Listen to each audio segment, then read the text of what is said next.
It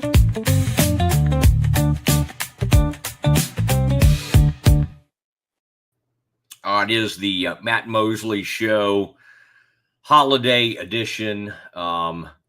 It's Fair Day where I am in the Metroplex State Fair. Some of us will be maybe making our way out there. It's Columbus Day, and if we still call it that, but it is a holiday, and so we got a lot of folks. Everybody's off of school, although I don't know if every college kids, you just never know. There's a chance Baylor kids are in class today. All the state school kids, one of mine happens to be right down the hall from me right now, are home on fall break. The Bears, I do think the Bears have a fall break. The Baylor, Scotty, when we were in school, I do not remember the fall break. I remember Thanksgiving break. I remember spring break. Don't remember having a fall break. But there's just a weird deal where everybody gets to come home. Everybody's off like Friday, Monday, Tuesday, and some places even more than that. And so there you go. But whoever's with us, we're live. I've just explained to people that we're going live, and we got a lot in store for you. I'm going to continue. I do the Doomsday Podcast, is an extremely popular podcast that we do through Rogue Media. That's out there. We'll continue to put that out. Ed Werder and I did that last night. We'll certainly talk Cowboys here. Scotty and I will do that. And then we got some Baylor because Dave Aranda, after the bye week, he has I'm just glad Dave could get some time away from the media. He really needs it, man. He just spends so much time with the media. We got Dave a little bit of a reprieve, and then we'll hear from Dave and react to what Dave has to say heading into that TCU game. And Scotty Swingler, I want to bring him in as we do this special holiday edition. Scotty's a man that I think was offered the day off and declined. Just said, "No, sir. No, sir. I refuse, and I'm gonna work right through the holiday." So, Scotty, appreciate that. Appreciate that's right. Do the flex for us. Have we finalized? In fact, if people are listening to us and want to see us in person, the Green and Gold Game Day pregame show, we're going on the road. There has been talk of us being near the TCU campus. I have officially put in for a credential. Unless I've really made TCU people very mad over the years, although they did force their longtime PR guy out, their longtime SID, Mark Cohen, longtime friend of the show. So I don't know. Scotty, I don't know if it's a done deal that I'll be in the building, but we will be near the campus. Scotty, yeah. Is that still the plan? It is still the plan. So if Baylor fans want to come out to see the show before kickoff, you just go up University Drive from campus, just a little ways, and we are at Log Cabin Village on Saturday. It's a historical museum. Matt, I don't know what Corey's dreaming about in terms of exactly where or what our setting will be, but yes, it is just up the road from campus. We'll be right there, ready for all the action in Fort Worth. Who knows what he's dreaming about? I mean, it's just hard to say what he may be dreaming about. Okay, Scotty, it's time to dig in because Cowboys go out there and lose the game 30-27 yesterday.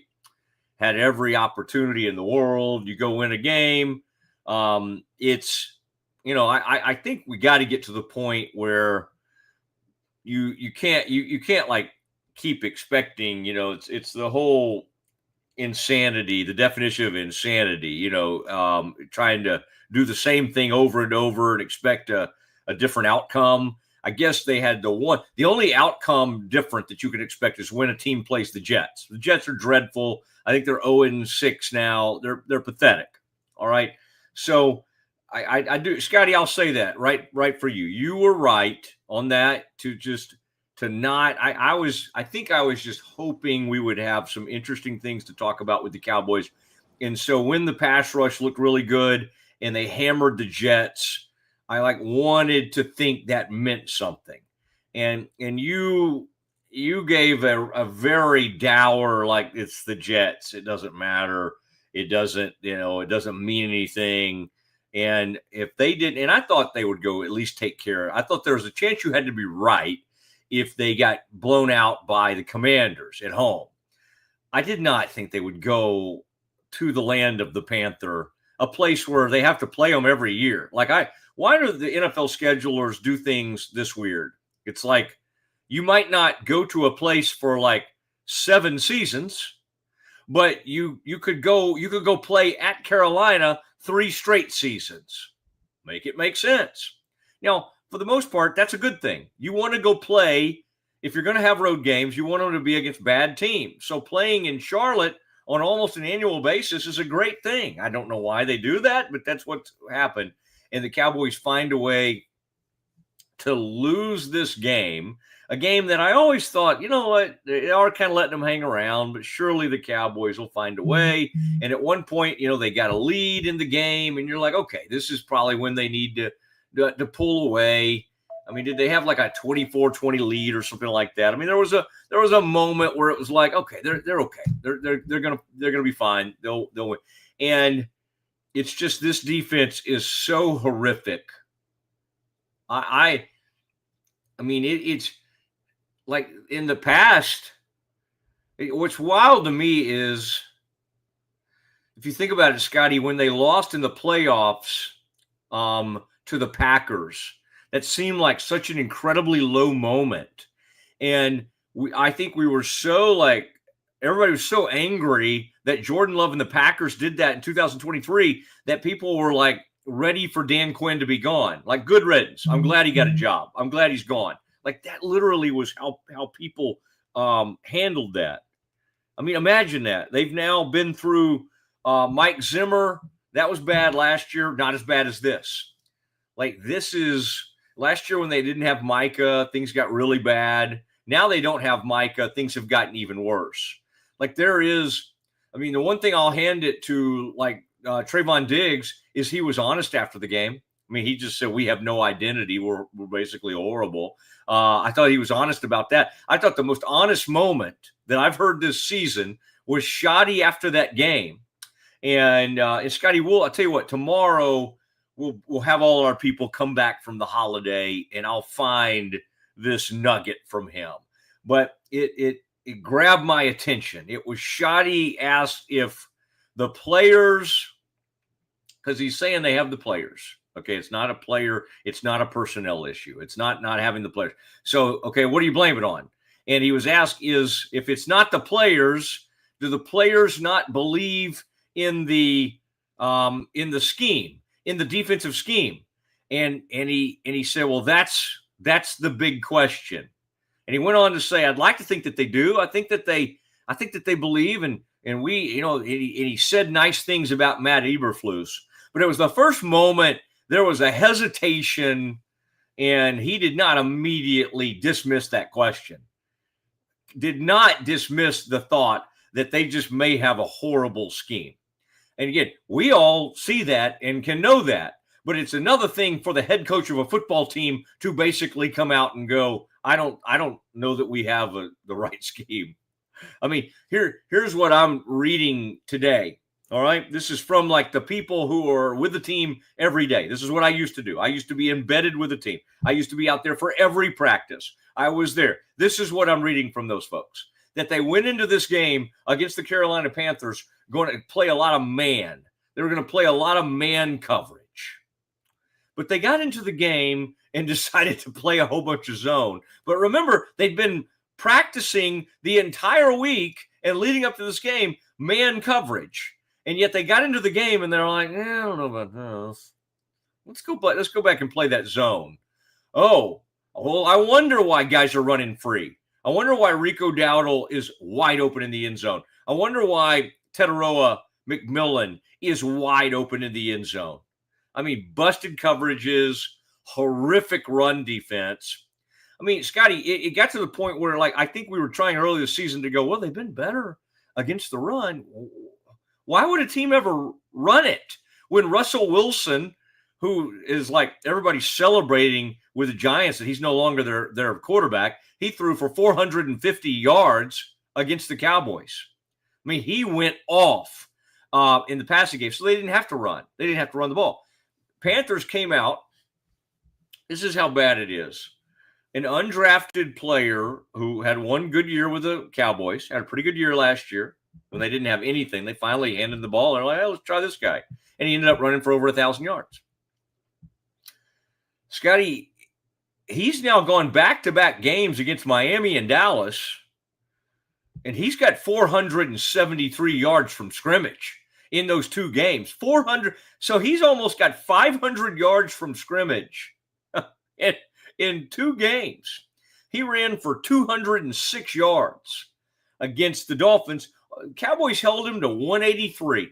Only managed 183. Now, he did have 56 receiving yards. I mean, all these games, Scotty, I go back and I'm like, well, I didn't remember this guy.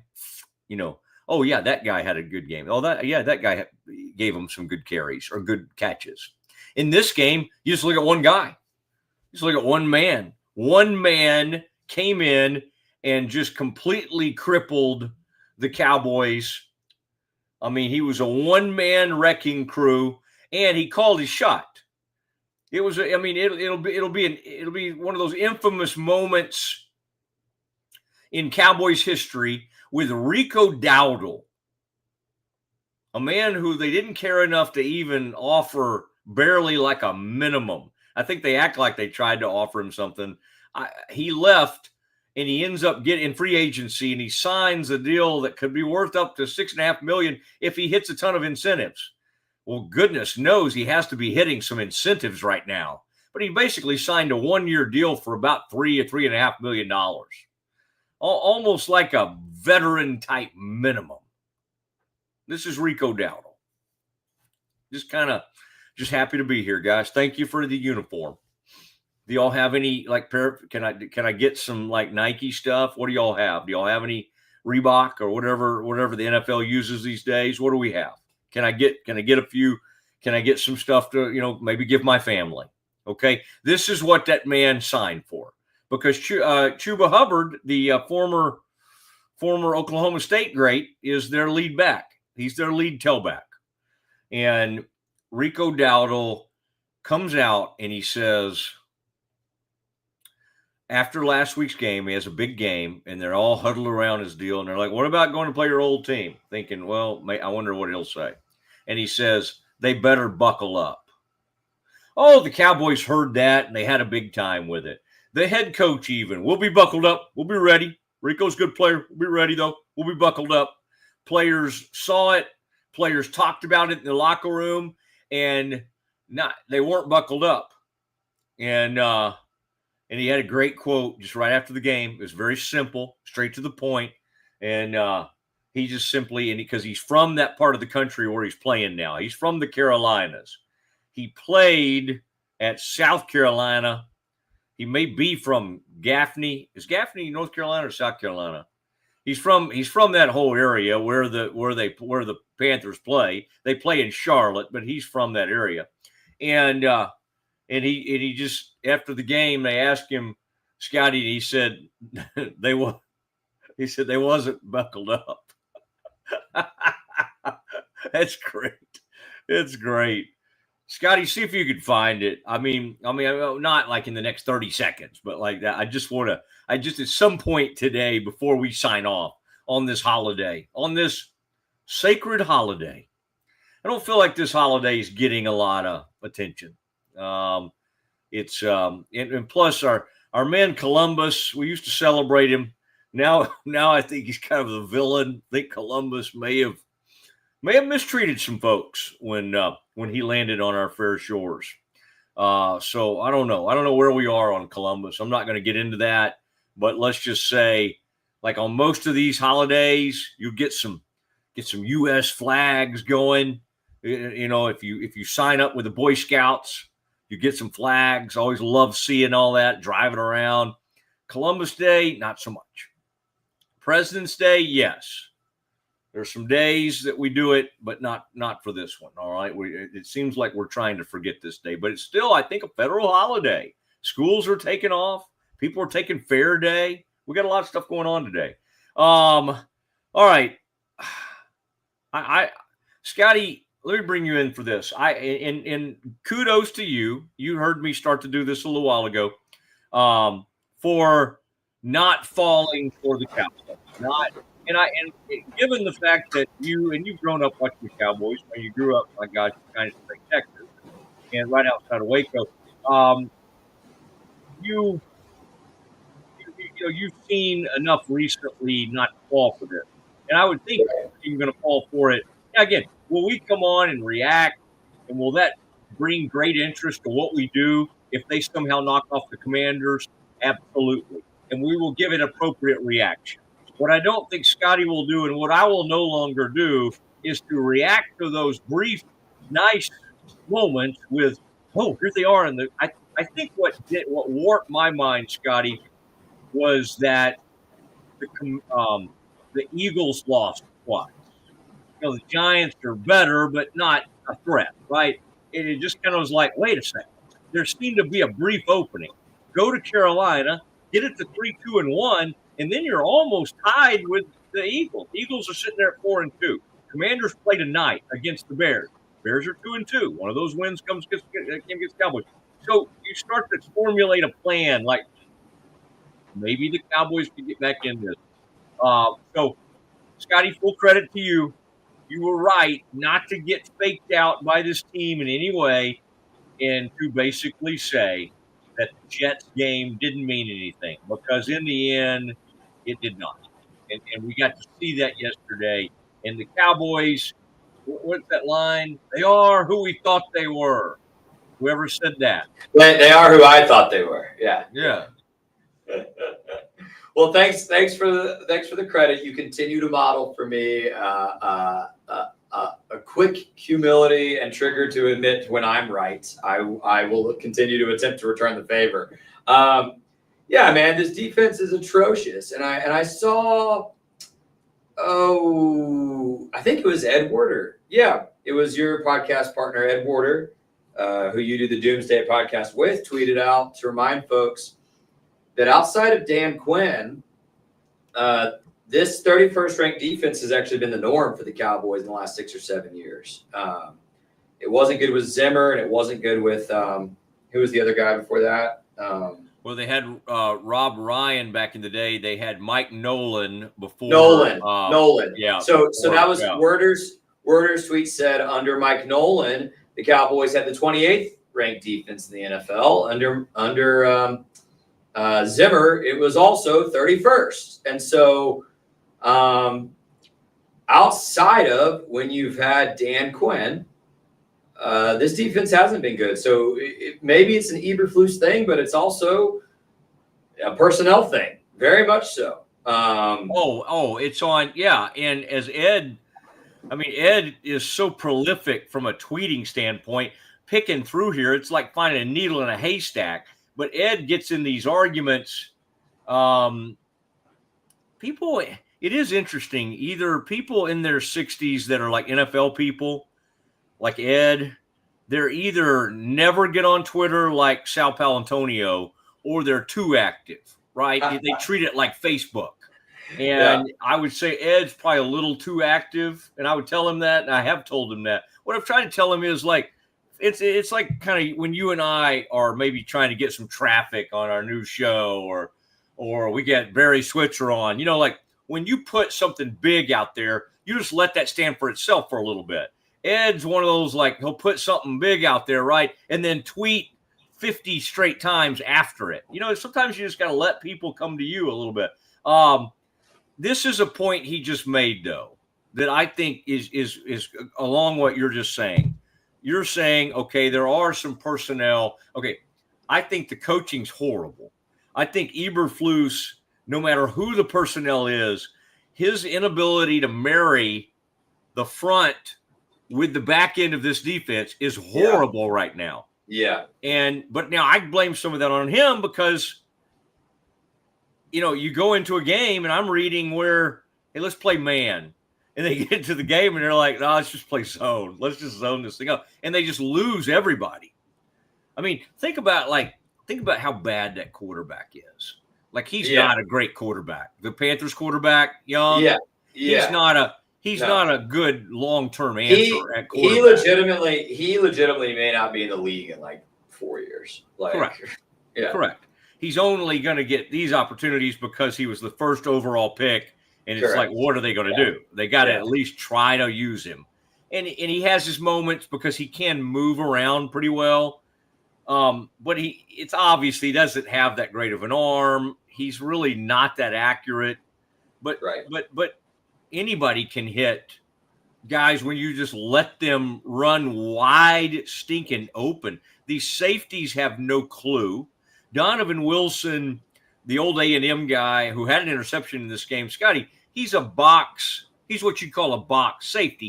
He needs to be near the line of scrimmage. He's like an extra linebacker, right? He can make some hits. He can do some great. But to expect him to be back there, oh, man, these are not even double moves. It's like, oh, he faked a in, and then he went on the no. They're just running guys wide open out there. But I think the point Ed makes, that's a fairly interesting point, and I want to have this conversation with you, Scotty. Ed makes the point again. The coaches fully expected to have Micah Parsons as the most prominent and versatile member of the defense until 7 days before the season started. You don't, and again, he's arguing with these fans who basically are saying that the trade had zero impact and they would have been bad even with Micah. Again, Well, it's hard to say because I will say this. When he was out last year, they were horrific. When he came back, they actually had some decent moments. Like it is not the easiest thing to replace. Right. The arguably the best pass rusher in the game. So these folks that act like it wouldn't make any difference, I don't know. I mean, maybe having the best pass rusher in the game's not the worst thing in the world. Yeah. Well, you've spent most of this season, to Ed's point, not only without your best pass rusher from last season, but also without your best linebacker, Overshown, without your best cover corner, Bland. All those guys have been out. At the same time, I don't know how you can watch this defense. And I think the world of Micah Parsons. I was angry he got traded, but I don't know how one guy. Yeah. I mean, this defense has made. It's not just Bryce Young. Russell Wilson was benched a week later and had his best game since a Super Bowl against the Cowboys. Caleb Williams has looked horrible as a professional, except against the Cowboys when he won. I mean, outside of Jordan Love, and that's kind of the mystifying anomaly in this season. Every quarterback that's played the Cowboys has had a field day. So I don't know. Does Micah Parsons disrupt that somewhat? Oh, wait a second. Well, absolutely. Hey, well, by the way, but Jordan Love and them put up 40. He's fine. Well, I know, but he didn't. But he's the only one that didn't have like a career. Like he turned the ball over in that game. He turned the ball over in that game. I mean, I thought he played okay. But my point is, all these guys that are not. I mean, we're talking with Russell Wilson and Bryce Young and maybe Caleb, but certainly with Young and Wilson, we're talking about bottom 5 guys in the league. Scotty, the Panthers, to highlight your point. The last time they were at 500? Do you know the last time they were at 500? I bet. I know it was pre-rule. I don't think Rule ever got there. Well, it was 2021. Was he still there? I guess he was. Their coach. They were in like week 5 or something. They at least had it, or week 6. They had it they were 500 team at one point that season. They're 3-3 right now. Like, you talk about baby steps and you talk about bad organization. And the embarrassing thing is, I think it makes it even more embarrassing that the Cowboys offense, even without CeeDee Lamb and even without a running game yesterday, they had 30-something yards. Let's not act like they had a running game. Yeah. But the Cowboys offense is ranked probably like the first or second best in the NFL, and they lost to Carolina. And it really came down to, it's kind of like those old Baylor offenses when you're like, hey, if they don't score every drive, it's going to be a problem. I mean, hey, this Baylor offense, I mean, same way, right? I mean, you need to score over and over and over again. What happened late? The defense, shockingly, got a stop. They actually stopped Carolina. They didn't make a field goal or anything. They got off the field. And I think the offense was so shocked that the defense did that they went out there and it just weren't ready. Listen, Scotty, they went out there. Remember that last drive? 7 or 8 minutes left in the game. It's a tie game. Everything's fine. 27-27. Everything's fine. You get the ball. You got 8 minutes left, and you're like, you got good field position. As I recall, you're fine. You're not at like your own 8-yard line or something. I mean, they did have the previous possession, was I think when Dak fumbled. They're down there near their goal line, and Dak had to like a miracle fumble recovery where some big lineman's like on it, and Dak somehow grabs the ball back. I think they had to settle for a field goal there. And so the Cowboys get the ball back with 8 minutes left in the game. It's 27-27. They go screen, check down, punt. By this point, it's 3rd and 22. Their check downs are going backwards. They're throwing the ball. I mean, like it was just so bad. I think the defense is so hard to watch that at some point the offense it becomes a lot of pressure because you really only have one front. I mean, Tolbert's fine. Okay, Flanoy's a decent player. These are okay. They're okay. All right, both those guys are okay. But Pickens is doing everything he can. Pickens had 168 yards. He's leaping over people. Pickens is playing beautifully. Ferguson is now getting a touchdown a week. He went a whole season without one, and I think he has 4 or 5 this year. He's now on a streak of like 3 straight games. He's playing well. He's catching the ball. But, I mean, it's just too much to ask. It is down to the point where I think they have to have a minimum of 30 to have any chance to win. So you're asking your offense to have 30 to even get a tie. They had to have 40 points or whatever that game was. That game they tied at what, 40 to 40 or 41-41, whatever that game was against the Packers. You have to have a minimum of 30 to 35 points to have any chance to win a game. Wow. I mean, it is really difficult, and help is sort of on the way because DeMarvion Overshown. It's really sad that they're arguably, I mean, Scotty called him their best linebacker, and I thought about it for a second. I'm like, yeah, I guess he has to be now that Mike is gone, or what you can call Mike a defensive end, whatever you want to call him. Like these guys are so bad right now. I mean, Scotty, you're talking about Bland being out, which is true. He has been out some, but he's played the last 2 games. Bland and Diggs are your like that you've got $90 million assigned to them. You got $90 million in contracts assigned to them, and they're both pretty bad right now. They're both can't cover. I mean, the biggest play of that game, you're 4th and 4. They're near midfield. They're at your own, like you're at the 45 or 40. They don't get that. You got a short field. You go win the game. You're 1 first down from being in easy range, or anything's easy for this kicker. Cowboys kicker is so good, but you're 1 first down from being in field goal range, and so you got to make a play. They're 4th and 4, and some would say, really, should they be going for that? It's like 3 or 4 minutes left, and I think they did the right thing because they didn't respect the defense. They shouldn't have. That's a good. The reason Canales was running on 3rd down was the same reason Aranda and Spavital and everybody wants to run on 3rd and long. On 3rd and 7, they're running because they want to go for it on 4th down. They're setting up 4th down. Panthers doing the same thing. So here they are. They've already, Kaiir Elam's already got a pass interference to extend 1 drive when the Cowboys had them 3rd and 7. So he interferes. He gets grabby. easy call. He's grabbing the wide receiver. So then the Cowboys have another chance. It's 4th and 4. And right before that play, Scotty, here goes Bland in full retreat. Bland leaves the line of scrimmage and gives Hunter Renfrow, who's in the slot, all sorts of cushion. You need 4 yards. He gives him 7 or 8. I mean, he runs a slant. He runs a slant right to the first down marker.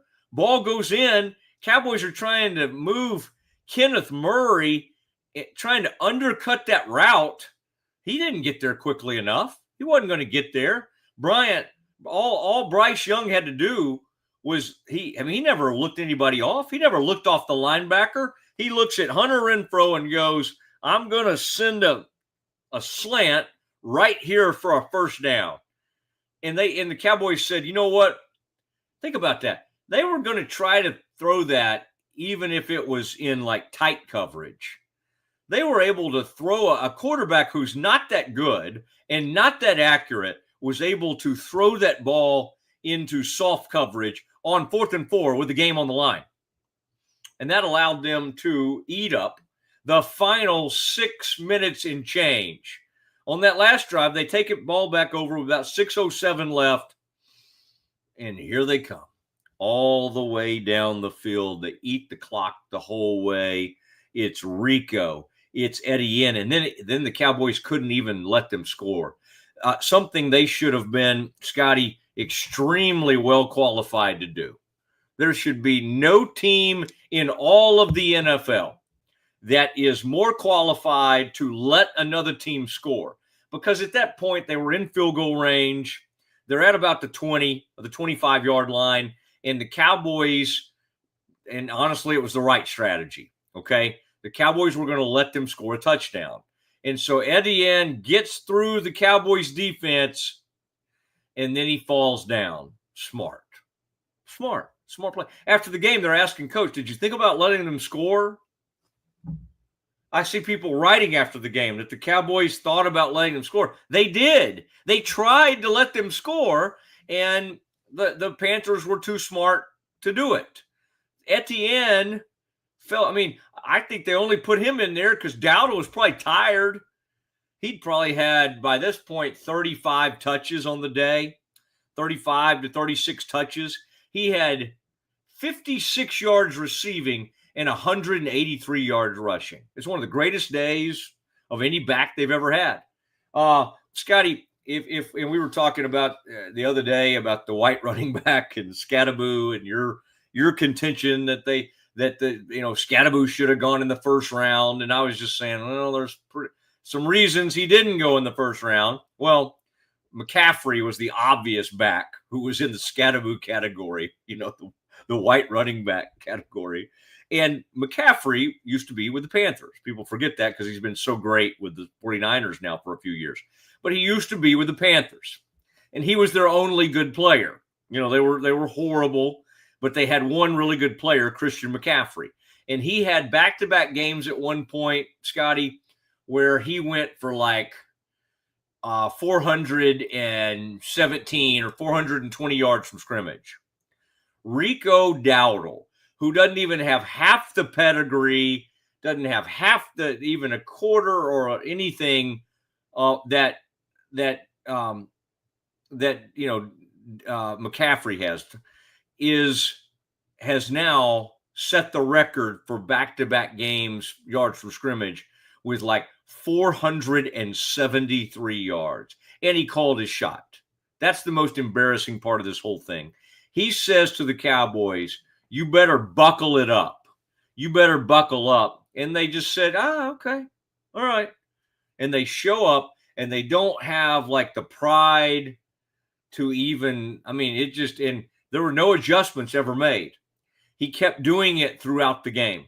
And the only reason he didn't average more than 6.1 yards per carry is because late, he had some, with the box stuffed, he ran for 2 or 3 yards on a couple of carries. Otherwise, he would have had like 7 yards a carry or 8 yards a carry for the whole game. And 60 of his yards, somewhere in the neighborhood of 60 to 70, was like before contact. Like they were just flat out blocking it open. The Cowboys were nowhere to be found. And then when they made contact, he just ran right over them. Like, Scotty, if I ask you, hey, Scotty, who's the defensive player of the game for the Cowboys? I don't know. Maybe Donovan Wilson, because he caught a tip ball. It came off. The only reason Bryce Young threw an interception is because his guy didn't catch it. It went off the guy's hands and bounced into somebody's waiting arms. Wow. This is a rough day for the Dallas Cowboys. Okay. This is a holiday, but not for us. We've chosen to come. We've chosen to wear our hard hat, and we've chosen to bring it. All right. And we'll do that throughout the week. And then we've got a big road pregame show for you coming to you from Fort Worth. But I'll tell you what we'll do, though. We're going to do one massive Campus Confidential. We got a lot to react to. And then we'll share a little bit of Dave Aranda, and then we'll let you out of here a little bit early today with about 20 minutes to spare or something. But since it is the holiday, the Columbus, Columbus, he sailed the ocean blue. Scotty, can you help me with the three ships? The Santa Maria was one of them. Something that starts with the Nina, the Santa Maria. Huh? The Nina is correct. Nina, Santa Maria, and what was the third one? Pinta? Yep. Pinta, Nina. Okay. Just hang with me, Scotty. One quick story. U.S. history, circa when I'm like a sophomore, junior. And one of my buddies who shall remain nameless, although he got his tickets to the game the other day, A&M game, which is very nice, was I don't know if it's known to me or unbeknownst to me, but he was cheating off my paper and had a pretty good, but the reason I can't believe I forgot the third ship, but I forgot this was U.S. history, my sophomore or junior year of high school, and was doing pretty well in the grades at that point in time, but I couldn't think of Columbus's third ship. And so I just, goofing off, put Good Ship Lollipop, okay, which is like from a Shirley Temple movie. The Good Ship Lollipop is what I put down as an answer. And my idiot buddy went ahead and put that on his paper too. And so we get called in, and somehow it's like, so anyway, I just remember that was Kaufman High School, circa 1990 or 1989, 1990. That did happen, and my buddy was cheating off of me, and so we both end up with the answer, Good Ship Lollipop, for one of Columbus's ships. Okay, Scotty, I know you love it when I get into some story time, Mosley story time from the late 80s, early 90s. It is time, though, for some Campus Confidential. Let's do that next. If you want the best for your body, you want Ascension Providence, the largest sports and orthopedics group in Central Texas. Using innovative and cutting-edge technology, we're able to understand your body better than ever, delivering treatment with precision. And with our fellowship-trained and board-certified doctors, you'll receive excellent care. Work with a team dedicated to your health, wellness, and safety. So you can perform at your best. Ascension Providence, caring for Texas families for over 120 years. Drive into fall at Allen Samuels Dodge Chrysler Jeep Ram in Waco. Huge savings and the best selection in Central Texas. From powerful Ram trucks, Motor Trend's Truck of the Year, to adventure-ready Jeeps and stylish new Dodges, we've got the right ride for you. Upgrading, downsizing, or buying your very first vehicle, Allen Samuels has you covered with friendly service and deals that make driving fun. Don't miss the Drive into Fall event, only at Allen Samuels. Come by, let's be friends. When Central National Bank decided to partner with Baylor women's basketball, we didn't know exactly what that partnership would look like. What brings you into the bank today? For the last couple of months, I've been noticing a charge on my account, and I would like to block it. I see. So you have a charge? Yes. And you'd like to block it? Yes. I think you should take the charge. What? Yeah, I definitely think you should take the charge. I don't think you understand. Sometimes you just have to take one for the team. Is there a manager available? We love that Coach Colin is all about the team. Once we get the vocabulary down, the sky's the limit. Central National Bank, proud partner of Baylor Athletics and Baylor Women's Basketball. I have Mac Rhodes, director of Baylor Athletics, on the phone. Mac, can you tell Peggy why she should take the charge? Of course she should take the charge. Wait, are you at the bank again? And who is Peggy?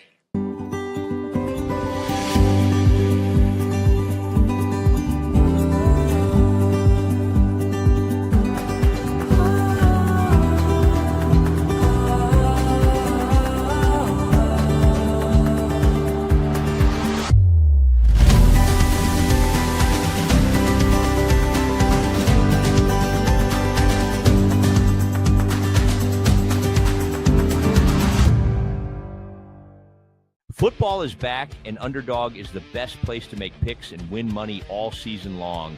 Playing on Underdog is easy. Just pick whether your favorite players will go higher or lower on stats like touchdowns, receiving yards, interceptions, and more. Get your picks right, and you could win up to 5,000 times your cash. You can play with as little as $1. Download the app today and sign up with promo code Mosley to score $50 in bonus funds when you play your first $5. That's promo code MOSLEY. Millions of fans have already won billions making picks on Underdog. Will you be next? Underdog, make picks, win money. Must be 18 plus, 19 plus in Alabama and Nebraska, 19 plus in Colorado for some games, 21 plus in Arizona, Massachusetts, and Virginia, and present in a state where Underdog Fantasy operates. Terms apply. See assets.underdogfantasy.com/web/play and get terms _DFS_.html for details. Offer not valid in Maryland, Michigan, Ohio, and Pennsylvania. Concerned with your play? Head coach Call Matt 1-800-GAMBLER or visit www.ncpgambling.org. In New York, call the 24/7 HOPE line at 1-877-8-HOPE-NY or text HOPE-NY. That's 467-369. All right. Mosley Show. I'm getting prepped for Campus Confidential. We got a lot to talk about here in a second. First, let me tell you what I picked for tonight on Underdog. It's not just something we advertise. It's something I play every single week. Here are my picks for, that's a preview of something to come. Yeah, where'd they go?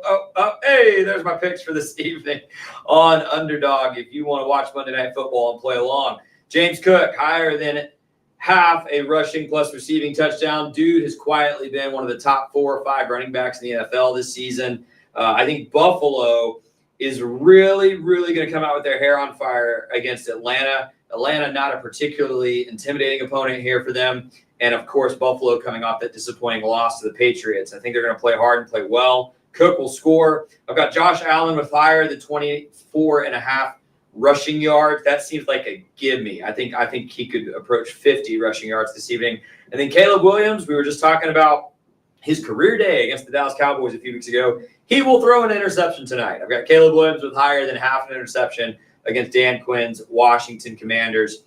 Defense, again, if you want to play along with us, you can use this promo code Mosley. When you put in $5, they give you $50 in bonus cash just to play with. You can 10 extra money and have some fun with me on Underdog. Speaking of Mosley, he's still here. There he is. Yeah, I haven't gone anywhere. It is that's good. Those are good. Although Scotty, I know we don't think maybe too highly of Caleb Williams, but the Cowboys have jump-started his career. And I noticed Dan Orlovsky on ESPN on the McAfee show today talking about how great he's become with his decision-making lately. I mean, the Cowboys are launching a lot of careers. Bryce Young may have recovered against the Cowboys. Caleb Williams. I mean, just the list. Russell Wilson almost got his career going again. He had after an incredible day against the Cowboys. If you can't have a big day, I mean, like now Rico Dowdle. I mean, if you watch Rico Dowdle these last 2 weeks, and he'll be a free agent after this season. Again, he's on a 1-year deal. How do you not think about, or if you're a team that desperately needs a running back right now, whether it be going after Hubbard or Dowdle, you got to be thinking, hey, they got 2 of them over there. They got 2 good backs. What would we give up? Could they get a 3rd or 4th round pick for the great Dowdle coming off those incredible games? I mean, there are teams out there that, like the Chargers, who are hurting at running back, who are down 2 runners, don't have anybody to play running back. I would talk to the Carolina Panthers. Nothing finer. Okay, Scotty, this is a very important part of the show. And I understand we've got a lot to talk about today, including we've got hoops. We got firings. Yep. We got a lot to discuss. Absolutely. It is time for Campus Confidential. Yeah, one of the fastest growing segments in all of the YouTube, the land of the YouTube shows. All right, Scotty, take it away, sir. Man, where to begin? We've got a lot today on Campus Confidential. Let's go ahead and start with hoops. You mentioned hoops. I like basketball. We, of course, are Baylor people, which means that we've taken a lot of pride in basketball over the years. The AP Top 25 just came out, the first one, preseason poll. I saw my boy Scotty B was excited to see this when I was doing the Pete Souza show earlier. Here's what it looks like. There's your AP Top 25 as of today. Purdue, standing at the very top. The Big 12, Matt, with 6 teams in this top 25, but no Baylor Bears in this initial AP Top 25. Houston, number 2. BYU, who I think has got to be one of the national championship favorites, AJ DeBonsa, Rob Wright. They're at 8. Texas Tech at 10. Arizona, 13. Iowa State, 16. Kansas, 19. What is your reaction to this top 25, sir? I think Bill Self is just always granted, no matter what they have coming back. And they do have one potentially great freshman. Correct. He's incredible, yeah. So that could be good, but that tells you what they think of the rest of those players. I do, and I hope Baylor, I have not looked yet to see how Baylor has handled this. What I hope they don't do is something I saw another Baylor team do last year or something, where they like bragged about the receiving votes. We are a national championship winning program. We do not need to bring any. We just don't mention it. If you're not mentioning top 25, just let it go, because hopefully you'll play your way in there. All you got to do, it takes one good win, and there. And we've talked about it. Baylor's non-conference schedule is a little underwhelming this season, and so I don't expect some rapid, dramatic rise.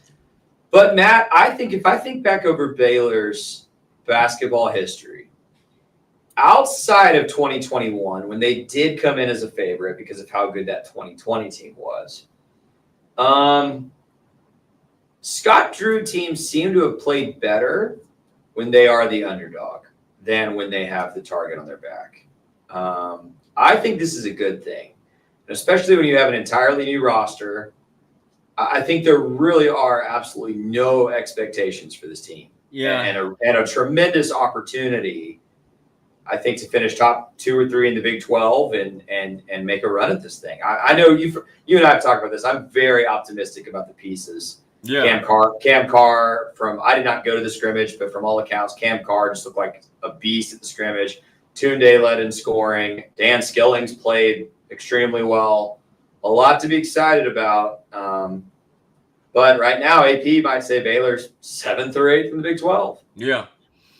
Well, they did what I kind of begged them to do, which is construct a team with some angry dudes from mid-major programs. And when you do that, if you don't bring in the best of the best from the mid-majors, and by the way, Ratai has a chance to be one of the better players, and he is from Oregon State, so not a mid-major.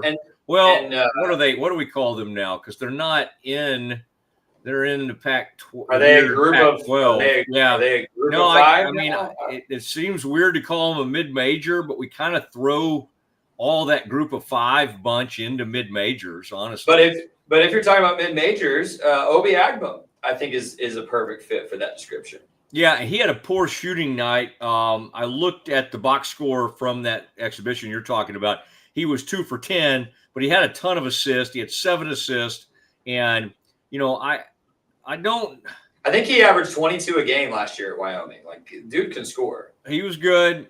He was fine, and he's proven to be kind of a clutch type guy from the little we know about him to this point. I don't know. I mean, it really comes down to the good thing I can tell you is this. I think Tunde is a more willing freshman. Like VJ, Baylor will never have a more explosive player than VJ. And he did so many things. He was so amazing. And again, as much as we're mad at Rob and all that, I enjoyed Rob and I enjoyed watching Rob play. Yes. Tunde is a more willing, like, Duke had players and over the years, Kentucky's had similar players who were freshmen that understood they needed to come in and play starring roles. And they didn't have that hat in hand. VJ was deferential to people that he didn't need to be deferential to, like the guy from Duke, Jeremy Roach. VJ was kind of like deferring too much early on. Now he got better and better about that, and he finally got to the place where he was willing to take over games, but he almost had to be forced into it. Yeah. And I don't think Tunde is going to be like that. So I think that's good. Here's what I'm going to, I promise you, Scotty, this week at some point, I will get my hands on tape of that game, of that exhibition. And I just want to take a peek. And you can't read too much in because we don't know what Grand Canyon, like what they were really running, or was it the best, what we know there were some pretty good athletes out on the floor. It was a nice little test, and that Baylor had some guys shoot the three ball really well, which I love seeing that. I think going into an exhibition game and playing at Indiana, that'll be kind of fun because that'll give you a little more taste of, okay, they're going to let some fans in there. That'll be a little bit of a tougher environment than what they had at the Foster the other day. And I think that'll tell us a little bit more, but yeah, I'm glad you brought all this up. By the way, I think I wish the bummer for me is that even Ken Palm, in which we trust, and they do a lot of good. And then what's that guy's name, Makaiwa or whatever? Yeah. I like all these analytics, and I like looking at these different things. From an analytical standpoint, man, they were putting their top 25 coaches based on some of the analytics going into this season. I just don't. Here's the thing. I don't think they have any clue about this Baylor team. And no. We may have some clue because we've watched them and we've studied some of these players, but I don't think we have a clue either. I really don't. I don't think anybody does. I think Ken Palm has actually – the Ken Palm team rankings had Baylor 16th, I think. Loved it. Yeah, 17th. You're right, though. 16 or 17, right around then. And then Evan, I think, did not have Baylor as high. Or maybe it was vice versa. One of them liked Baylor, one of them didn't. One of them liked OU, one of them didn't. Yeah. By the way, the OU thing made me think of this because of Porter Moser, where he came from. Goodbye to Sister Jean. What an unbelievable life. Just a wonderful person. And she was where he came from in Chicago, University, was it Loyola, Chicago. And she was an amazing, amazing woman. We lost her at age 106. Pretty good run. Incredible. Pretty good run. She was still the chaplain 6 months ago.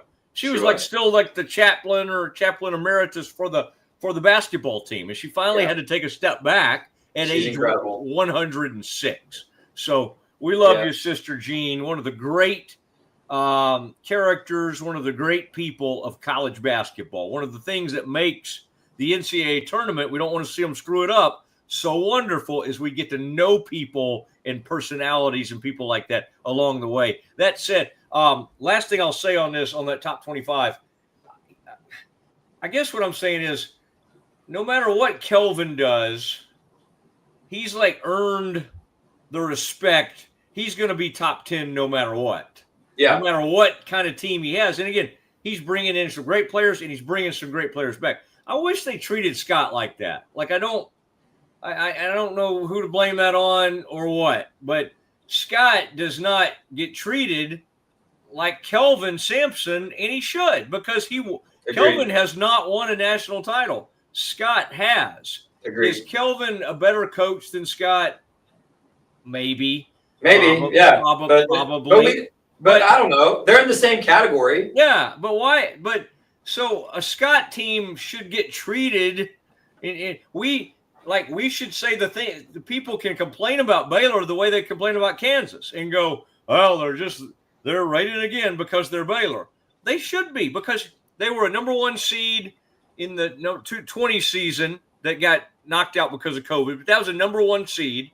No, the next year was number 1 seed. The next year was a number 1 seed. They had 3 in a row, and the following year they were like a 2 seed, and then I think they fell back to a 3 seed. And then this past year was, a mess. They were like whatever, 8 or what were they this year? 8 or 9 seed. Yeah.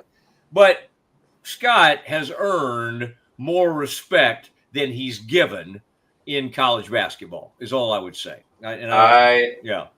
I would agree. Now, I will say for Scott, I made a joke to you Friday, and this is not my next story. I do have more stories to get to, several, but I made a joke with you that he and Bryce were going to have a co-press conference after the game and tell everybody how much they love Jesus. I didn't watch the press conference, but here is the image. They did do the press conference together. There's Homer, of course, a college basketball legend in his own right, there in the center. So we had the Drew family press conference at the stadium, or at the Foster after the game. So, but that's nice. I mean, my little brother and I are like very close friends, and so I'm not going to knock two brothers for doing this at all. But it was funny when I saw the image, because I made that joke to you on Friday.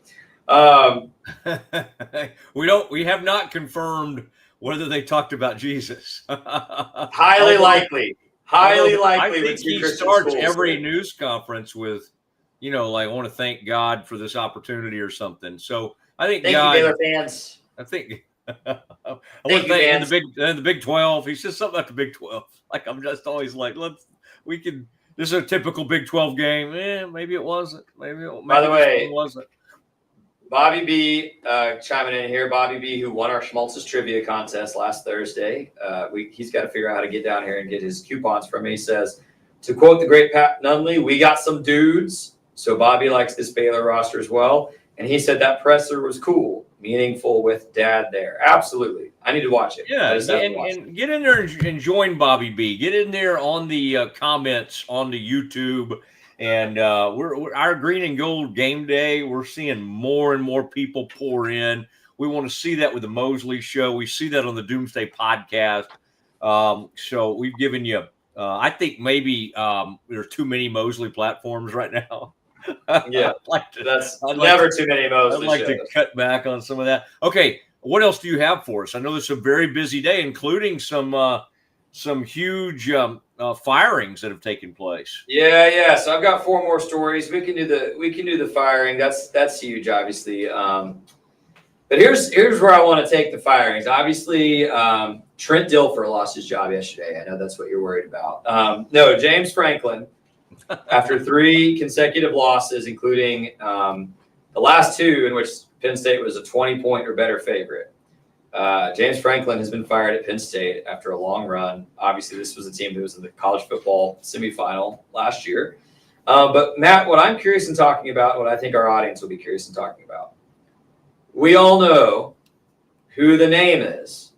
And we knew this for the last 3 or 4 off seasons, that at Penn State was going to go looking for a coach. There is one coach in particular who I promised was on the phone with his agent within 2 seconds of James Franklin get fired, because he's a Penn State walk-on linebacker who would do anything to coach there, and that's Matt Rule. Here are the current odds for the next head coach of the Penn State Nittany Lions. Matt Rule leading the way with 3-1 odds. Then you've got Bill O'Brien, Kurt Cignetti. I think Penn State would love to get Kurt. I don't know that he's going to be ready to go just yet. Lane Kiffin. Manny Diaz, who I had forgotten when I saw his name on here, was the defensive coordinator at Penn State for a long time. He has several ties back to that program. Urban Meyer in here feels like a stretch to me that won't happen, but what a get that would be. Joe Brady, Will Stein, Brent Key at Georgia Tech, I like a lot. John Gruden, and then Iowa State's Matt Campbell. But Matt Mosley, I had a little PTSD today, and I need you just to experience this with me. So I'm going to run 2 clips for our audience. The first is Matt Rule today when asked about the rumors that he is in contention or would be interested in the job at Penn State. Matt, you probably could have recited this word for word before you heard it, but just in case, here's Matt Rule today on the job opening at Penn State. Are in unbelievable relationship too. And Troy and I are in constant communication about this program and where we're headed. I came here for 2 reasons. I love the community here and wanted to live here, and I love it here. And I wanted to rebuild Nebraska football. And Troy and I understand the steps that you need to take to make us Big Ten champions and national champions. This place is elite, and I want to be a great father, and I want to be a great college football coach. And so, I'm not gonna talk a lot about job openings when they come. Maybe it's been a while here, but this is what happens when you win. I've dealt with it. We've won at Temple, and I dealt with it all the time. I've dealt with Baylor. I'm not going to talk about those things ever. I'm not going to talk about my contract here. I'm going to talk about the team. But I absolutely love it here, and I want us to continue to take the steps needed for us to turn this thing into a beast. And players all across the country want to come here. We have the best facilities. We have elite fans, and I'm just looking at the future. So, but again, I love that place. I love Pat. I love James Franklin. Sad that came to an end. I wish him the absolute best, but I'm really happy here and excited to get going this week on Minnesota. If that sounds familiar, folks, here is Matt Rule 4 weeks before he accepted a job with the Carolina Panthers. Coach Matt Rule with us. Matt, you know how the game is played. When you take over a team like Baylor that had been through a lot of issues, and you go from 1 win to 7 to 11, it's going to get noticed. It's going to get a lot of attention. We know that in the past there's been some discussions about you with looking at the NFL. I know you signed the contract extension there with the Bears in Waco. So when people say, hey, Matt Rule, looks like you've done a great job with Baylor, we'd like to talk to you about something that may be coming up down the road in the NFL. What's your answer? Well, I'm really committed to being at Baylor. It's a great place. When college jobs have come to me this year, I've said, hey, absolutely not. I think anytime an NFL team is called in the past, people always kind of assumed that I wanted to go. I think when an NFL team calls, I think you're foolish if you don't at least hear them out or listen to them. But I don't think that's the time and place for me right now. I think that we're in the middle of building something really, really special with Baylor, and I think it can be even better next season. And so, when you do these jobs, when you go from 1 win to 7 wins to 11 wins, a lot of people have to sacrifice a lot, and you want to sometimes enjoy the fruits of your labor. I mean, we have a tendency as coaches to leave before we have a chance to really enjoy in the winning. And so I think next year we're going to have a great team. I think the Sugar Bowl is going to be a big start to that. So I'll always be respectful when people call me, but I think for my family and for what we're trying to do, we have unfinished business at Baylor. Let me just say I'm 100% cool with that answer. In case anybody... Yeah. Well, too bad, Wingo, because we all know what happened 4 weeks later. Matt Rule took the job with Carolina. Matt, I don't know that Penn State is going to offer Matt Rule this job because Matt Rule is flawed in a lot of the same ways James Franklin is flawed primarily. He has not yet in his career consistently won against other top 25 teams, let alone top 10 teams. No. Which was James Franklin's problem. That being said, the clip I didn't share because I didn't want to play 3 clips in a row was Penn State's athletic director started talking today about what they're looking for, and he basically described Matt Rule to a T. I think they have a very good relationship. This is Matt Rule's dream job. He's absolutely going to be interviewed, and unless they get a guy like Signetti or who knows how you get Urban Meyer out of retirement, it might be Matt Rule and State College soon enough. My goodness, there was a lot to that. And I think there's a lot to this firing. I think it reminds me of how funny it is that people are like, well, this NIL and this isn't sustainable, and you don't have the revenue, and you can't have the Olympic sports, and this isn't sustainable. And here's another school saying, you know what? we'll pay $50 million for you to walk away. Pay $50 million. I find it interesting, two people on that list. You're talking about Matt Rule. When I interviewed Matt when he was with Baylor, the guy he brought up and that he had a lot of – it's nice to hear him say something nice about James Franklin, because at that point, I didn't sense that he was a huge James Franklin fan. Now, maybe they've since become friends or something. I don't know. He loved Bill O'Brien because Bill O'Brien came there. This was pre-Houston Texans, Bill O'Brien. And in the aftermath of the Paterno-Sandusky horrific scandal, Bill O'Brien took that job and restored some dignity and integrity to the program. And that's who Matt Rule loved.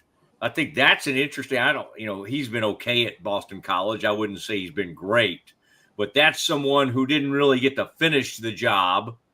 So Bill O'Brien has an interesting relationship with Penn State. As we went down through there, Scotty, each guy kind of had interesting, you talked about Manny Diaz. I don't think Manny Diaz has been good enough as a head coach to really warrant.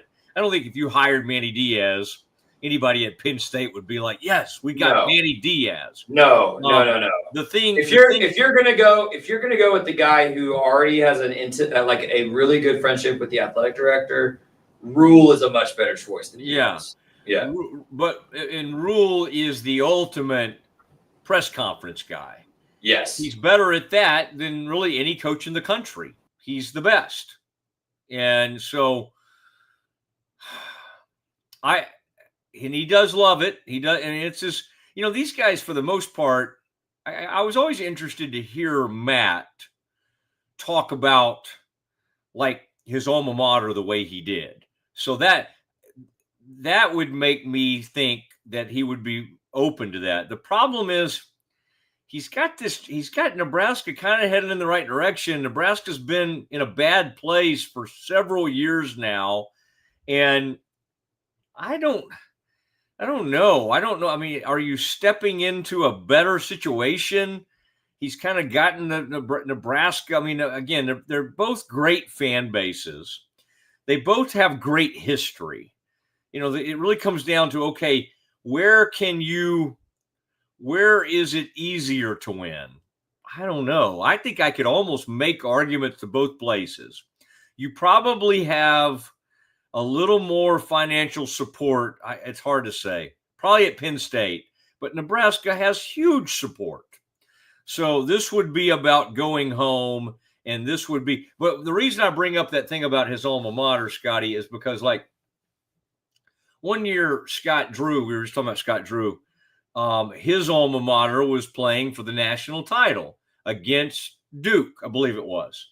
And if you recall, I think that was the year Duke had knocked out Baylor in the Elite Eight.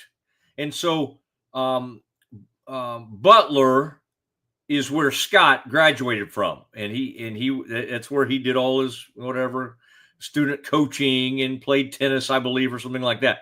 And so I thought, well, I remember talking to him that day of the championship game and saying, this is pretty cool. Your alma mater is playing Duke. And he was like, no way am I going for Butler. I'm going for Duke because they beat us.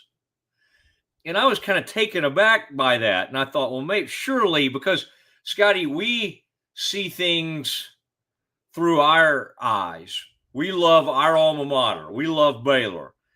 And the truth of it is, a lot of these coaches who are just kind of mercenaries, they're so far removed from their college days that they just don't see it the way we think they would see it. They're not like, oh my gosh, the chance to go back. It's like all these schools where you're like, maybe they went to a smaller school and that smaller school goes, I wonder if we could get this guy to come back to our place. And the truth is, no, he would never do it. In this case, the reason I say all that, I do think Matt has a huge passion and love for Penn State. And most coaches don't really have that anymore with their alma maters. So that's the biggest reason. Correct. I think Rule is closer to Gundy in this than Scott Drew. I think Rule still idolizes Joe Paterno as a football coach, talks about it all the time. I think he carries that. I mean, even in the way he talks at press conferences and as a head coach, he carries that I had to walk on at Penn State thing with him as part of his persona every day. And I think really and truly, I think since he started coaching, this has been his dream job. If I know enough about him, I really do. But before, okay, all of this is fair. And that's what we do with these stories. You know, it's like, what's next? Who's Penn State? Where will James Franklin? Will he coach again? You know, all that. But I'm fascinated. As much as I've called James Franklin a fraud over the years, and I think he is to a certain extent. But from a winning standpoint, it's unreal that Penn State just did this 3 weeks removed from being top 5 in the country. Last year, they won a playoff game. They won in the first round of the playoffs, right. And advanced. That's where we are with this. I understand all the top 10 stuff, and I get it. But it's unreal how well he did there that he didn't even have enough to get him through the season. They lost that game to UCLA, and it's like, uh-oh. They lose one more game, Dunzo. He's out. We'll come up with $50 million. Think about how much. I mean, Scotty, think about how you hear from these ADs. How are we going to do this?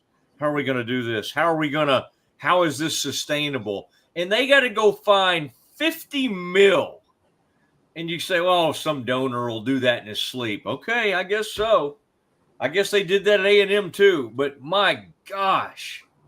I mean, think about what $50 million could do for Baylor right now. Think about $50 million in NIL or to go toward the portal class, like what Texas Tech just did. Texas Tech spent, that's why I'm I go back and forth. It's is what Tech is, I'm going to draw one more parallel, and I thought about this all weekend. Because I figured after that loss, he might get fired. Firing Franklin reminds me of the New York Knicks this offseason when they fired Tom Thibodeau after making the Eastern Conference Finals. Penn State was in the college football playoff semifinal. It's very similar. It's are there better football coaches? Yes. With Tom Thibodeau, are there better basketball coaches? Yes. But there might be 4 or 5. There might be 4 or 5, and you're probably not going to talk them into coming to you. The Knicks end up with Mike Brown. Mike Brown is not a better basketball coach than Tom Thibodeau. He's not. He's a good NBA coach. Tom Thibodeau is probably a better NBA coach. In this case, I'm wondering if Penn State's going to do the same, because unless you get a Kurt Signetti, unless you get Urban Meyer, or God forbid, if you talk Nick Saban into coming out of retirement, those are the only cases in which it's oh, wow, we got a definitive upgrade here. Otherwise, you're getting Matt Rule, you're getting Matt Campbell, you're getting a guy like that who also hasn't won anything of note despite their good records at their individual schools. I actually almost wonder if Iowa State and Penn State might pull a flip-flop here, because I could very easily see Franklin at Iowa State if Campbell left. But that's neither here nor there. Or you go get a guy like a Brent Key and Alex Golish at USF, who is totally unproven at kind of that big boy stage. So I don't think there's any way. I don't think Penn State can hire anybody who's going to be an immediate PR upgrade over James Franklin. Dabo Swinney, everybody would roll their eyes and be pissed about that one. Who are they going to go hire that Penn State fans are oh, yeah, we got better? I don't know. Because I don't think Marcus Freeman's leaving Notre Dame. You're not going to get any of these other big guys. Who are you going to go get? It's going to be Matt Rule, Matt Campbell, someone who is essentially resume-wise, the same as And James Franklin. even if you somehow, because of the money, and you just blew Cignetti away, you're getting a 65-year-old dude who, probably might coach you for 3 or 4 seasons. It's not like it's the most sustainable thing in the world. And Cignetti, as much, and I know we're going to talk about him, I love what he's done there, but he's gone to the perfect place because no history, The no perfect sign of. place. Oh yeah, that's a perfect job because he was a great at all those places he'd been, and he went to a place where there's no history of winning. Like he would be so stupid to go to Penn State. He would be so dumb to go take that Penn State job. I promise you. So I don't think he should. I agree. I don't think he should take the Penn State job. I think he should stay at Indiana. But that is crazy that you would call that a perfect place. That was the worst program in college football before you got there. No, and the resurrection. There's only one guy that could have done that, and it's him. Like I'm halfway convinced he's the best coach in the sport after this past weekend. But part of my thing is he's turned it into like a great job. He's turned it into a more desirable. We're sitting here saying he's not going to go to Penn State. So I give him the full credit, but I'm saying all he had to do, the reason I think a place like Indiana is a good job is because all you have to do is just inch it up there. We didn't know he was going to get it to this point where we're talking about a top 5 team. Nobody had this, but literally anybody that's had success there, and nobody really has, right? But let's say somebody stayed there for like 5 years. You just have to win. I mean, unfortunately, Baylor's a little bit like this. You just need to win 7 or 8 games. Baylor's not like that. Screw that. I hate that. I hate that mentality so bad. But I get it. I mean, I'm saying it is. It sadly is. I mean, Well, we kept a guy who went 3-9 after a 6-7 season. So to say Baylor's not like whatever, it is, unfortunately, in the football area. They're kind of like, we'll go ahead and stick with this. I'm going to use this as a segue. What do you got? So, some attention paid this week to Big 12 student sections. The fun story: ESPN's. By the way, real quick, is Baylor a better job right now than Indiana football job? Right now, I don't know. All right. Probably not. I think Indiana has more money. I think Indiana has more resources. It might be for tomorrow. That might be a perfect segment. All right, continue. Sorry. Student sections. ESPN student section of the week. The Oklahoma State Cowboys. What? Here's why. Did you see these photos, Matt? I mean, I got to put my glasses. For our podcast audience, four brave young men headed up into some empty 200s seats at Boone Pickens Stadium as Oklahoma State was getting thrashed by Houston. 4 brave young men took off their shirts in section 231. They were soon joined and filled up 3 sections of male Oklahoma State students who all took their shirts off and had a party in the 200s. I like that. And danced around and had a good time while their team got throttled by Houston. ESPN honored them with Student Section of the Week. It was quite an entertaining thing to see. But Matt, unfortunately, that's the fun story. The not so fun story, and we talked about this on Please Bear With Me last night. Baylor wide receiver Taz Williams, who I think is going to be a big piece for this team next year, retweeted Baylor Heisman Trophy winner Robert Griffin III celebrating the Texas Tech student section. Griffin tweeted 2 hours before game time, and Texas Tech student section is already full. The atmosphere is electric. Taz Williams, Baylor receiver, said student section and 2 fire emojis. Matt, I know there's been a lot of tension in the Baylor kind of Twitter sphere about fans not showing up to games and students not staying at the games and blah, blah, blah, blah, blah. And sometimes that feels like fodder. But when one of your best recruits in the last 5 years, who's probably going to start at receiver next year, tweets that about your rival school student section, I don't know. I had a couple red flags fly up in my brain. Yeah, and Taz has always been very active, even when he was still being recruited. And then once he committed to Baylor, he became a great recruiter for Baylor. Yep. It's not great. I'd kind of like to imagine what Dave Aranda would say if he were asked about that. I'd like to have somebody ask Dave Aranda, what did you think about the emojis that Taz Williams used on that tweet of the Texas Tech student section? Can you just see Dave Aranda just kind of that weird smile, just like, oh, I don't really know. I like to imagine Dave Aranda in like normal human experiences, like Dave Aranda at the grocery store, Dave going into like a liquor store or something. I just like to kind of imagine him in these doing things that normal folks do. I'm going to choose,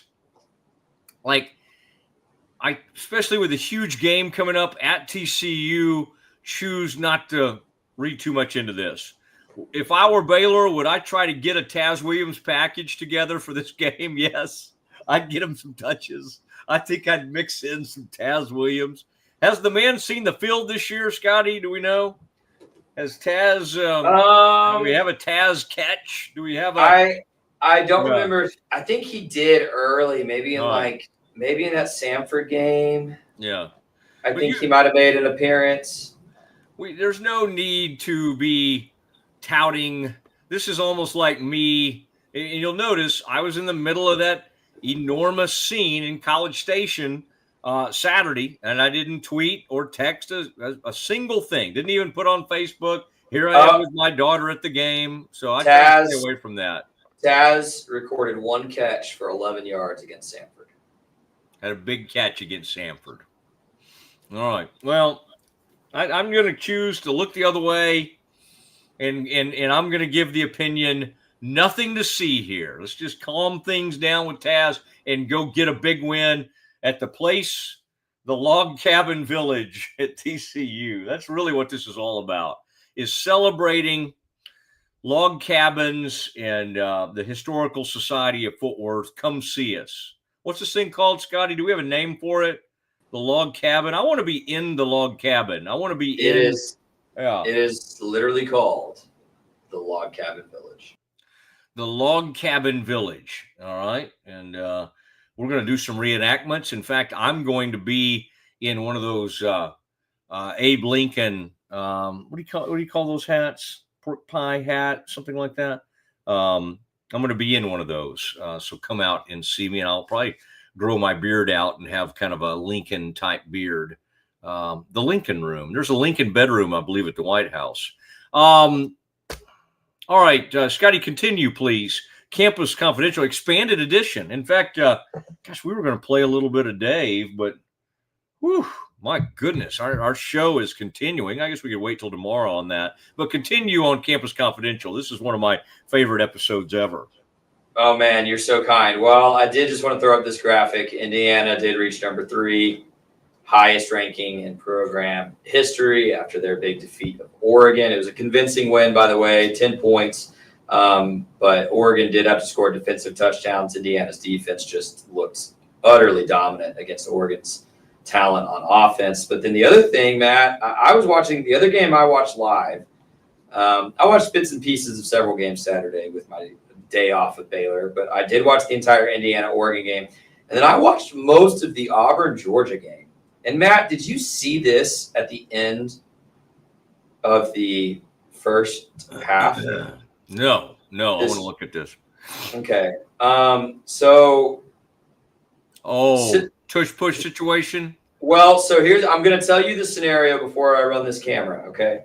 Scenario is Auburn is up 10-0. Yeah. There are less than 2 minutes left in the first half. They are on the goal line. It's 4th and inches. Okay. They're trying to score and potentially go up 17-0. they do line up and run the Philadelphia Eagles tush push with Jackson Arnold. Scrum, you couldn't tell on TV, but it looks like he got in. Then all of a sudden, there's a Georgia player running all the way to the other end, and there is no whistle. After like the longest review I've ever seen in my life, they ruled that Arnold fumbled the ball before the goal line, and the Georgia player was down upon recovery. By the way, I don't have the video of the recovery, but he also was not down. I think they actually messed up this call on two fronts, but I want you to watch this pylon cam. And I know it's a little grainy, but here they're doing a good job stopping it when that ball is punched out. And remember, the rule is if any part of that ball crosses any part of that goal line plane, like right there, it's a touchdown. He's still got the ball right there, and we think that's across the plane. Yeah. I certainly do. Well, how do you not get that call in Auburn? Golly. Dude, so listen. Wow. Georgia ends up scoring before the end of the half. Auburn does not score the rest of the ball game. I knew that. Yeah. Georgia goes on to win. So I don't want to sit here and say the loss is entirely on an official or the officials because Auburn did not play the second half. But this appears to be, and if you're a Baylor fan, this should concern you because 2 more wins for Auburn would bode very well for Baylor right now as Baylor tries to work its way up in the standings.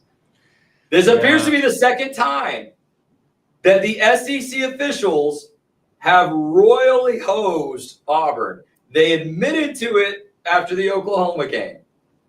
I have looked as of 10 minutes ago. There has still not been a comment on this play. Yeah. But it seems like Twitter's with me. It seems like the sentiment is they really messed this one up. And when you rip a 17-0 lead away from Auburn here, you did in a huge way affect the outcome of that football game. How can they? They're impacting Baylor. Arizona State's not showing up and helping Baylor either. The Baylor schedule is getting worse by the minute. By the way, and you may have this coming up, but whoa, was that not some? Now, some of my predictions, by the way, on who I thought was going to cover or whatever, I did have some. I couldn't remember all the predictions, but I remember thinking as I was sitting there that night, thinking, okay, I told Scotty that. And that one worked out for me. The one I missed on, and of course, those are the ones I really remember. I thought Kansas would give, and Kansas hung in there for a little while and then got blown up. But Scotty, how about? Did you see the anger on Leipold? Did you watch Leipold get after Joey's rear end? And Joey came back at him. By the way, if you want to watch like what I look like when I get mad, that's it. Like I'll be fine, and I'm pretty even tempered for the most part. Like you really have to push me. Like Joey, you mean? I'm saying this. That's exactly how I am. It's how Joey reacted because Leipold wouldn't leave it alone, and then Joey kind of snapped. Like that's kind of what happens to me because I can be like, okay, I need to own it. That's fine. That's fine. And then Leipold pushed him too far. Yeah. And then Joey, what do you want me to do? Like, that was an interesting little deal that broke out. And I didn't know Leipold. I kind of know deep down that Leipold and Kleiman are the same, cut from the same cloth. Yes. And they're kind of dudes that do have tempers, but they also have this kind of nice Midwestern type exterior, almost Northern exterior, where they don't let you see it. But for a second, and Leipold leaned in, if you noticed, and whatever he must have said to Joey, he wore Joey out. Yeah. And Joey snapped because I think Leipold was saying to him, that's BS. That's BS. I think that's what Leipold kept telling him, complete BS.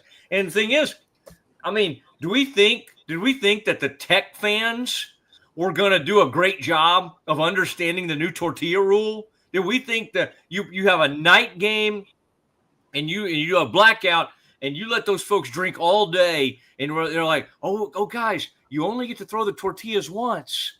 If you throw the tortillas twice, it could be a penalty.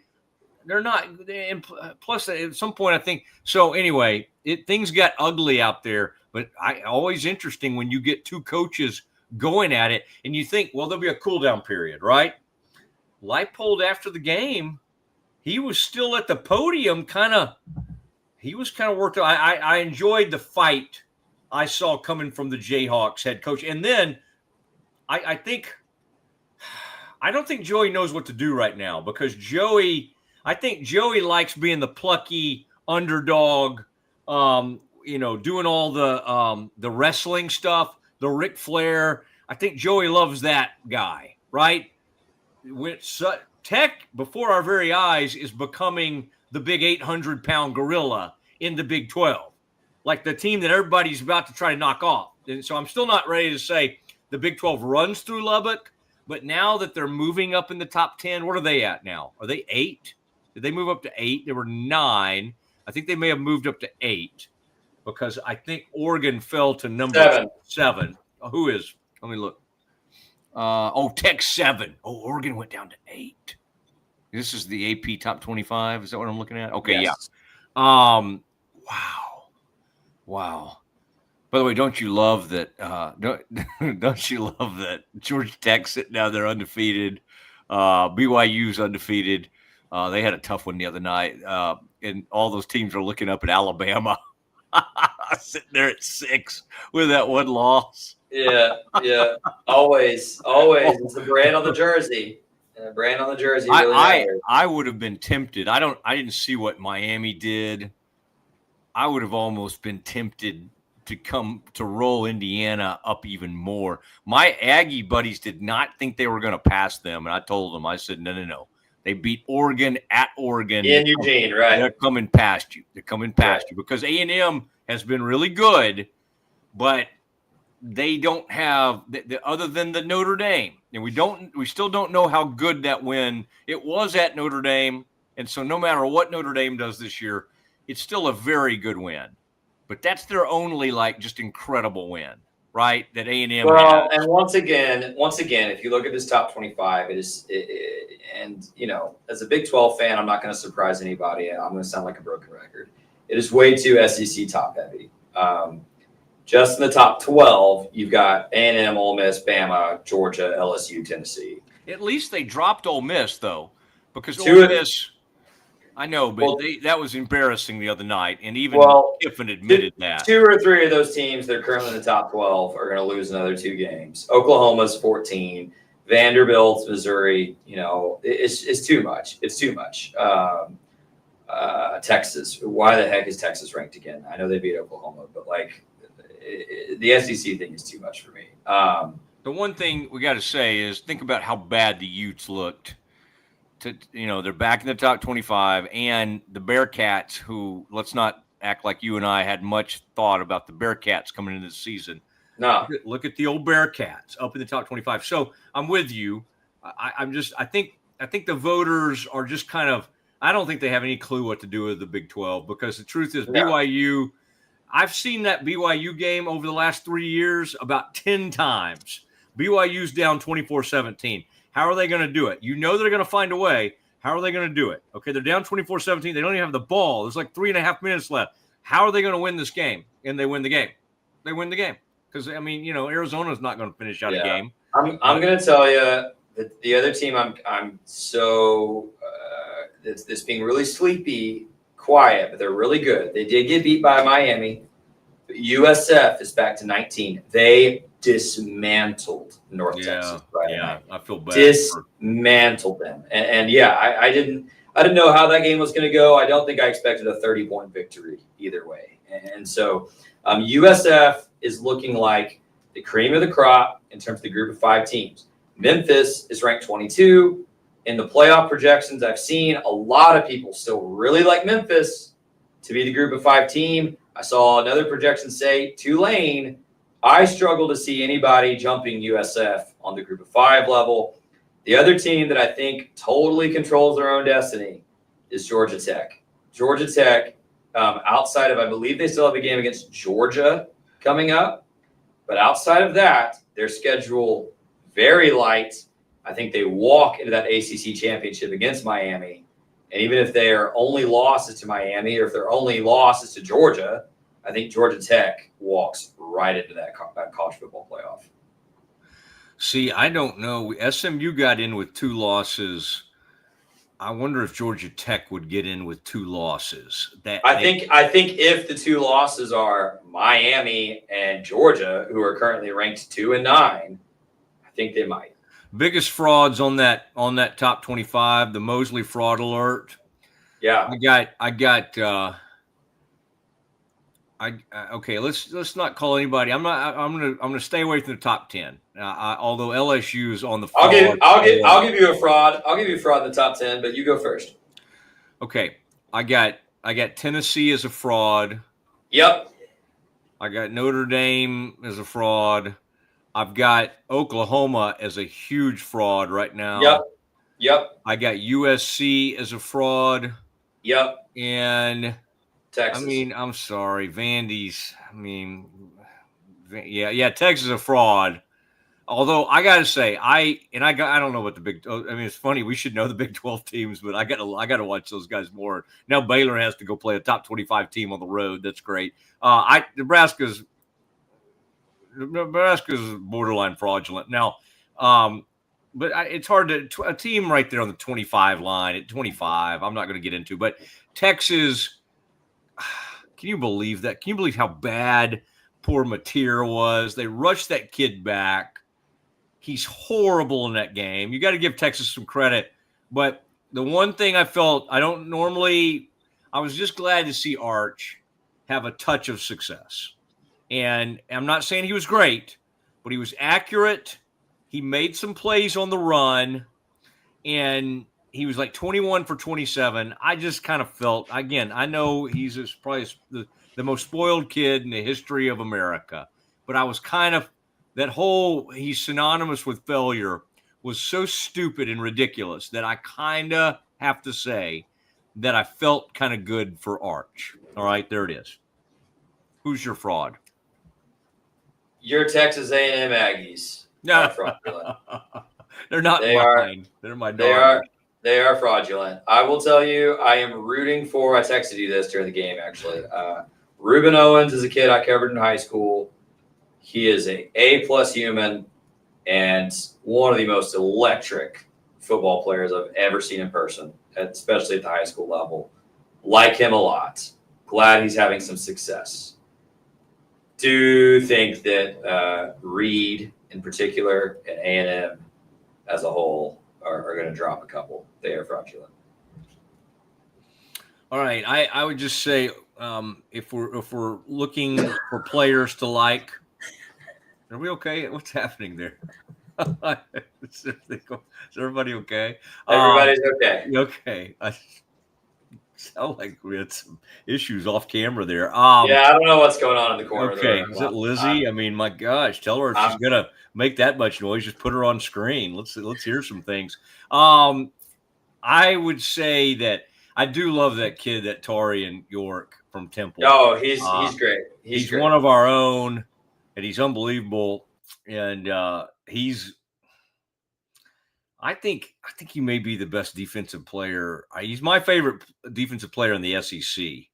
But now, who's our favorite defensive player for Baylor right now? Because it's not a very good defense. I'm just thinking, is it Keaton Thomas? Jackie Keaton, or I really like Kendrick Simpkins. Okay, y'all are done. Whoever's doing that, y'all are being put in timeout for whatever's happening there. It's a holiday, so I'll let it go. I'll let it go this time. Goodness gracious. Man, that was good, Scotty. A major holiday. I don't really know. I don't even know. I think America's trying to take this holiday back. Everybody hates Columbus now. I mean, it's like, I think we now act like Columbus didn't even exist. But I agree. He did some bad things. and he was a bad guy. He was a bad guy in some ways. All right, but I'm not going to get into that. It was good to be with you guys today. Tomorrow, I've got a bunch of things lined up, and we'll share it with you. And we're going to start digging into the Aranda files. We're going to hear from Dave because today was a holiday, had a lot of people out. We're going to dig in. We're going to hear from Dave as we start getting you ready for Baylor and TCU. This conference race, I mean, people want to act like Baylor and TCU aren't a part of it.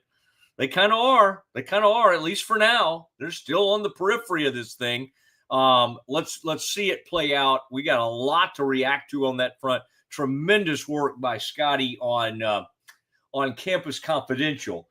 And then we've got, I mean, it's Cowboys. Tomorrow's going to be a lot of fun because I've already got about 3 different things I want to do. And Scotty, your homework assignment is to think tonight about, let's work that out. What that question I asked you about.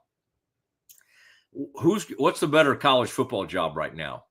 The Indiana Hoosiers and what in a short time Cignetti has turned it into. And we're talking about a team that's in the national title hunt, or the Baylor Bears. Great facilities, great people. You know, they spend money on coaches. It's not that they don't. There's a lot of things to like about the Baylor coaching job. And for many, many years, it would have been way higher than Indiana.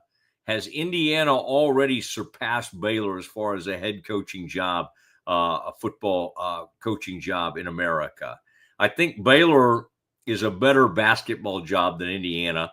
And years ago, there's no way in the world we would have said that. But I think that's the case. Indiana is a wonderful basketball job in the history books, in the world of Bob Knight.